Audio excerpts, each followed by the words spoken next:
ইরানের মুহুর্মুহু হামলায় ইসরায়েলি আয়রন ডোমের দুর্বলতা প্রকাশ পেয়ে গেছে আগেই।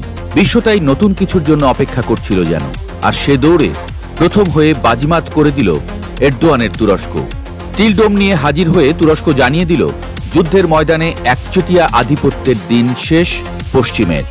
আধুনিক প্রতিরক্ষা প্রযুক্তির জগতে নতুন খেলোয়াড় হিসেবে আত্মপ্রকাশ করেছে তুর্কি স্টিল ডোম, যার সামনে বস্তুত মার খেয়ে গেল বহু আলোচিত ইসরায়েলি আয়রন ডোম, এমনটাই বলছেন বিশ্লেষকরা। স্টিল ডোম নিয়ে চিন্তার ভাঁজ দেখা যাচ্ছে খোদ ইসরায়েলেও।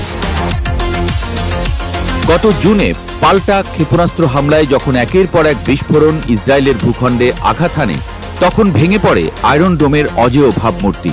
এতদিন যেটিকে বিশ্বের অন্যতম সফল আকাশ প্রতিরক্ষা ব্যবস্থা হিসেবে তুলে ধরা হচ্ছিল, সেই প্রযুক্তি আজ পরিণত হয়েছে প্রশ্নের কেন্দ্রবিন্দুতে।